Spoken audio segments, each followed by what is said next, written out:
ముందుగా తెలంగాణలోని ప్రతి అన్నకి, ప్రతి తమ్ముడికి, ప్రతి అక్కకి, ప్రతి చెల్లెకి, ప్రతి ఒక్కరికి ముందుగా ఈ జాతీయ సమైక్యతా దినోత్సవం సందర్భంగా శుభాకాంక్షలు.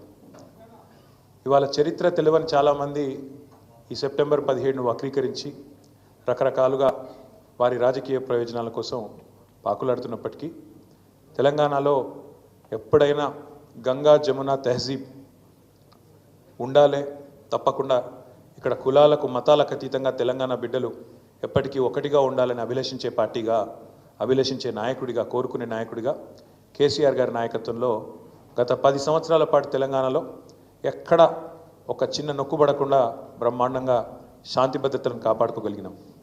అది ఏ సందర్భంలో అయినా కూడా ఆ విషయంలో మాత్రం రాజీ లేకుండా ప్రయత్నం చేసినాం.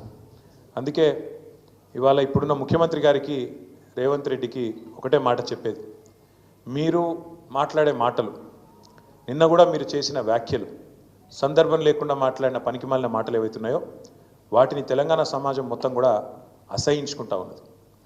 నోరు ఉంది కదా, నోరు ఉన్నది కాబట్టి ఏదో ఒకటి చేసి కేసీఆర్ గారిని దూషించడమే ఒక పనిగా పెట్టుకొని మీరు గత 9 నెలలు టైంపాస్ చేసుకుంటూ కాలం నెట్టుకొస్తున్న విషయాన్ని కూడా ప్రజలు గమనిస్తూ ఉన్నారు. చేతనైతే మీరు ఇచ్చిన వాగ్దానాలు అమలు చేయండి. 420 అడ్డగోలు హామీలు ఏదైతే ఇచ్చినారో అమలు చేయండి. చేతనైతే మేము ఇచ్చినట్టు కరెంటు సరిగ్గా అందించండి.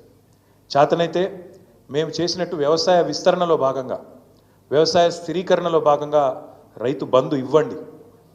కేసీఆర్ 10,000 ఇస్తున్నాడు, నేను 15,000 ఇస్తా అని డైలాగులు కొట్టడం కాదు, చేసి చూపెట్టండి. ఇంకా 14 రోజులు మిగిలింది. ఈ వానాకాలంలో 14 రోజులు మాత్రమే మిగిలింది ఈ పంటకి. మరి ఇప్పటికైనా చేతనైతే దమ్ముంటే రైతు భరోసా అయ్యి ఇచ్చిన మాట నిలుపుకో. 15,000 రూపాయల చొప్పున ప్రతి ఎకరానికి ఇస్తా అని చెప్పినావు, ఇచ్చి చూపెట్టు. చేతనైతే మా ఆడబిడ్డలకు ఇచ్చిన హామీ 2,500 రూపాయలు నెలకి ఇస్తానన్నావు, ఇచ్చి చూపెట్టు. చేతనైతే మా పెద్ద మనుషులకు హామీ ఇచ్చినావు, 2,000 పెన్షన్ కాదు 4,000 ఇస్తా. కేసీఆర్ అవ్వకో తాతకో ఇస్తున్నాడు, నేను ఇద్దరికి ఇస్తా. ప్రభుత్వ ఉద్యోగుల తల్లిదండ్రులకు కూడా ఇస్తా పెన్షన్ అని చెప్పినావు కదా, చేతనైతే చేసి చూపెట్టు. మా తమ్ముళ్ళు, మా చెల్లెలు ఎదురు చూస్తూ ఉన్నారు. 2 లక్షల ఉద్యోగాలు మొదటి సంవత్సరంలో ఇస్తానని చెప్పిన అశోక్ నగర్కి పోయి అక్కడ డైలాగులు కొడుతూ, పోజులు కొడుతూ రాహుల్ గాంధీ, రేవంత్ రెడ్డి ఇద్దరు చెప్పిన మాట ఎప్పుడు మరి 9 నెలలు అయింది, 10వ నెలలో పడ్డది. సంవత్సరం లోపల 2 లక్షల ఉద్యోగాలు అన్నారు, ఇప్పటి వరకు ఒక్క ఉద్యోగం ఇవ్వలేదు అని ఎదురు చూస్తున్న మా తమ్ముళ్లకు, మా చెల్లెలకు చేతనైతే నోటిఫికేషన్లు ఇచ్చి పరిపాలనలో నీ సత్తా అయిందో చూపెట్టు. హైదరాబాద్ అతలాకుతలం అవుతున్నది. ఒకవైపు పత్రికలు రాస్తా ఉన్నాయి. ఆంధ్రజ్యోతి పత్రిక రాసింది మొన్న 28 రోజుల్లో 30 మర్డర్లు అని. ఈనాడు పత్రిక రాసింది ఈ నగరానికి ఏమైంది అని. చేతనైతే తెలివి ఉంటే హోంమంత్రి శాంతి భద్రతలను అదుపులోకి తీసుకొని రా. ఇవాళ ఆంధ్రజ్యోతి పత్రిక రాసింది, అవకాశం ఉంటే చూసుకో. పోలీస్ బండ్లల్లో కనీసం డీజిల్ పోస్తలేరని రాస్తున్నారు. గోదావరి కన్లో పోలీస్ బండ్లలో డీజిల్ పోయకపోతే బండ్లు పక్కకు పెట్టినారు. పెట్రోల్ బంకులో మేము పోయాం బిల్లు లేకపోతే 9 నెలల నుంచి అని వాళ్ళు నిరసన వ్యక్తం చేస్తూ ఉన్నారు. ఇంకోవైపు పాఠశాలల్లో చాక్ పీసులు లేవు. చాక్ పీసులు కొనేందుకు అవకాశం లేక పాఠశాలల్లో ఉపాధ్యాయులు, పాఠశాలల్లో అక్కడ ఉండే పిల్లలు బాధపడుతూ ఉన్నారు.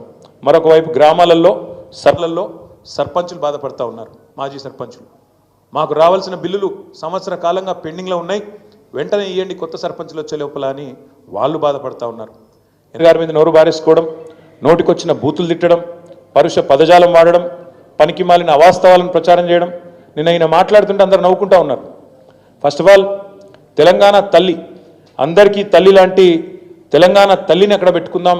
కొత్త సెక్రటేరియట్ డాక్టర్ బాబాసాహెబ్ అంబేద్కర్ గారి పేరు మీద పెట్టుకున్న సెక్రటేరియట్, అక్కడ తెలంగాణ తల్లిని పెడదాం అందరి తల్లిని అంటే, లేదు నేను రాహుల్ గాంధీ వాళ్ళ నాయననే పెడతా అని చెప్పి రాహుల్ గాంధీ గారి తండ్రి గారి ఫోటో తెచ్చి అక్కడ పెట్టినావు, తండ్రి గారి విగ్రహం తెచ్చి అక్కడ పెట్టినావు.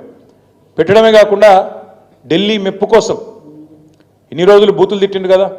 సోనియా గాంధీ గారిని బలిదేవత అని, రాహుల్ గాంధీ గారిని ముద్దపప్పు అని, నానా బూతులు ఏవైతే గతంలో తిట్టినావో వాటిని కవర్ చేసుకోవడానికి ఈరోజు చాలా కష్టపడి వాళ్ళ ప్రాపకం కోసం నేను చెప్తున్నాడు. ఏం చెప్తున్నాడు? రాజీవ్ గాంధీ గారు కంప్యూటర్ కనిపెట్టిండట. ఇక నీకు ఎంత తెలివి ఉందో దీన్ని బట్టే చెప్పొచ్చు. అయ్యా రేవంత్ రెడ్డి గారు, నీకు తెలియదు, దరిద్రం ఏంటంటే నీకు తెలియదన్న విషయం కూడా తెలియదు. నీకు ఎవడు చెప్తే ఇనవు. కంప్యూటర్ కనిపెట్టింది రాజీవ్ గాంధీ, రాహుల్ గాంధీ కాదు నాయన, చార్లెస్ బ్యాబేజ్ అన్నట్టు ఆయన. పాపం ఆయన కనిపెట్టిండు, ఆయన బాధపడుతున్నాడు, ఎక్కడున్నాడు కానీ ఆయన ఆత్మ అది బాధపడతా ఉన్నది. రాజీవ్ గాంధీ గారు భారతదేశానికి కంప్యూటర్ పరిచయం చేసినట్టాడు. రాజీవ్ గాంధీ గారు కంప్యూటర్ పరిచయం చేయలేదు భారతదేశానికి. 1955లోనే టాటా గ్రూప్ వాళ్ళు బొంబాయిలో మొట్టమొదటి కంప్యూటర్ను వాళ్ళు తీసుకొచ్చినారు. ఇది నీకు తెలియదు. ఆ రోజు రాజీవ్ గాంధీ గారికి 10 ఏళ్ళో 12 ఏళ్ళలో. ఇది నీ తెలివి, ఇది నీకున్న పరిజ్ఞానం. ఇక దాంతోపాటు మీకు తెలుసు ఈ రాష్ట్రంలో పరిస్థితి ఎట్లా ఉంది అంటే, ఒకవైపు చికెన్ గున్యాలు, విష జ్వరాలు, మరొక వైపు ఈ డెంగ్యూలు, పారిశుద్ధ్యం పడకేసింది. పట్టణ ప్రగతి లేదు, పల్లె ప్రగతి లేదు, కనీసం పల్లెల్లో పిచికారి కొట్టించే పరిస్థితి లేదు నీ ప్రభుత్వానికి.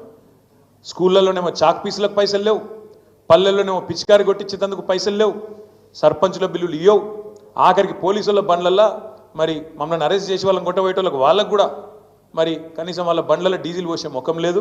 దాంతోపాటు హోంగార్డులకు కూడా జీతాలు ఇచ్చే పరిస్థితి లేదు. చెప్తూ పోతే ఒకటి రెండు కాదు, రాష్ట్రంలో ఒకవైపు హెల్త్ ఎమర్జెన్సీ పెట్టే పరిస్థితి ఉన్నది. అంత దారుణమైన పరిస్థితులు వాళ్ళ పిల్లలు ఎక్కడ చూసినా ప్రతి ఇంట్లో జ్వరాలతో అతలాకుతలమవుతున్నారు. ఇవన్నీ ఒకవైపు ఉంటే పాలనను పక్కన పెట్టి కేవలం కేసీఆర్ను బీఆర్ఎస్ పార్టీని తెల్లారి లేస్తే తిట్టడమే ఒక పనిగా పెట్టుకొని ఒక పనికిమాలిన పాలన నడుపుతున్న రేవంత్ రెడ్డి గారికి ఇవాళ ప్రజాపాలనా దినోత్సవం జరుపుతూ ఉన్నాడు. అందుకే ఇవన్నీ చెప్తా ఉన్నాడు. ఈ సెప్టెంబర్ 17ను ప్రజాపాలనా దినోత్సవం అంటున్నాడు. ఈ రాష్ట్రంలో ఇంతవరకు పాలన అనేదే లేదు, ఆలన లేదు, పాలన లేదు. గురుకులాల్లో పిల్లలు అవస్థలు పడతా ఉన్నారు విషాహారం తింటూ. గురుకులాల్లో పిల్లల మీద అఘాయిత్యాలు జరుగుతూ ఉన్నాయి. గురుకుల టీచర్లను 2500 మందిని తీసి పక్కన పెట్టేసినారు సడన్గా ఆకస్మికంగా. ఇట్లాంటి పరిస్థితి ఉంటే ప్రజాపాలన పేట డైవర్షన్ గేమ్లు ఆడుతున్న రేవంత్ రెడ్డి గారు పరిపాలన మీద దృష్టి పెట్టు, పరిపాలన చెయ్యి, ప్రజలకిచ్చిన హామీలు నెరవేర్చు. అందుకే ఇవాళ మేము మా పార్టీ తరఫున రాష్ట్ర ప్రభుత్వానికి, ముఖ్యంగా ముఖ్యమంత్రి రేవంత్ రెడ్డికి చెప్పేది ఏమంటే, ఇకనైనా ఈ 10వ నెల నుంచి అయినా పరిపాలన మీద దృష్టి పెట్టి ముందుకు పోండి. తప్పకుండా ప్రధాన ప్రతిపక్షంగా మేము ఎప్పటికప్పుడు ప్రజా సమస్యల్ని మీ దృష్టికి తీసుకొస్తూనే ఉంటాం, మిమ్మల్ని ఎండగడుతూనే ఉంటాం. ప్రజాక్షేత్రంలో ప్రజా ఉద్యమాలు నిర్మించి తప్పకుండా ఉద్యమిస్తూ మీరు ఇచ్చిన 420 హామీలు అమలు చేసేదాకా మీ అంతు చూస్తాం, మీ ఎంబడబడతామనే మాట కూడా తెలియజేస్తూ, నిన్న నువ్వేదైతే తప్పు చేసినావో, తెలంగాణను అవమానిస్తూ, తెలంగాణ ఆత్మను అగౌరవపరుస్తూ, తెలంగాణ తల్లి ఎక్కడైతే కొలువు ఉండాలనో అమరజ్యోతి మధ్యన అంబేద్కర్ సచివాలయం నడుమ తెలంగాణ భవిష్యత్ తరాలకు, భవిష్యత్ పాలకులకు కూడా స్ఫూర్తిగా ఉండాల్సిన ఆ స్థలంలో ఎక్కడైతే తెలంగాణ తల్లి కొలువు తీరాలో అక్కడ నువ్వు రాహుల్ గాంధీ గారి తండ్రిని పెట్టినావు. తప్పకుండా మళ్ళీ చెప్తా ఉన్నా, సకల మర్యాదలతో మేము మళ్ళీ ప్రభుత్వంలోకి వచ్చిన మరుక్షణమే సకల మర్యాదలతో ఆ విగ్రహాన్ని అక్కడి నుంచి తిరిగి నీ గాంధీ భవన్కు పంపిస్తాం. అంతగానం ప్రేమ ఉంటే జూబ్లీహిల్స్లో నీ ఇంట్లో పెట్టుకో, లేదా ఇంకో కాడ పెట్టుకో, కానీ అక్కడ మాత్రం ఖచ్చితంగా తెలంగాణ తల్లి ఉంటుంది. ఇది జరిగి తీరుతుంది, రాసి పెట్టుకోమని చెప్పి కూడా ఈ నిమజ్జనం రోజు చెబుతూ, తప్పకుండా రాష్ట్రంలో గణేష్ పండుగ జరుపుకుంటున్న మా సోదరులకు, సోదరిమణులకు, ఈ వినాయక నిమజ్జనానికి సహకరిస్తున్న రాష్ట్ర ప్రభుత్వ యంత్రాంగానికి, మా తమ్ముళ్లకు, మా చెల్లెలకు ఎవరైతే గణేష్ నిమజ్జనానికి ఘనంగా ఊరేగింపుగా గణపతి బప్ప మోరియా అంటూ ముందుకు పోతున్నారో వారందరికీ కూడా శుభాకాంక్షలు తెలియజేస్తూ, చివరగా ఈరోజు మా విద్యార్థి నాయకులను కూడా ఎక్కడికక్కడ అరెస్ట్ చేసినారు. ఏమన్నాం మేము? రేవంత్ రెడ్డి చేసిన తప్పుకి, రేవంత్ రెడ్డి చేసిన ద్రోహానికి ఎక్కడికక్కడ తెలంగాణ తల్లి విగ్రహానికి లేదా తెలంగాణ తల్లి పటానికి పాలాభిషేకం చేయమని చెప్పినాం. ఆ కార్యక్రమానికి పోతుంటే ఇలా ఉస్మానియాలో అరెస్టులు, ఇలా రాష్ట్ర వ్యాప్తంగా మొత్తం అన్ని నియోజకవర్గాల్లో మా విద్యార్థి నాయకులను అరెస్ట్ చేస్తూ ఉన్నారు. పోలీసులు వెంటనే ఈ అత్యుత్సాహాన్ని మానుకొని వెంటనే వారందరినీ కూడా విడుదల చేయాలని చెప్పి శాంతియుతంగా ప్రజాస్వామ్య పద్ధతిలో నిరసన చెప్తున్న వాళ్ళ మీద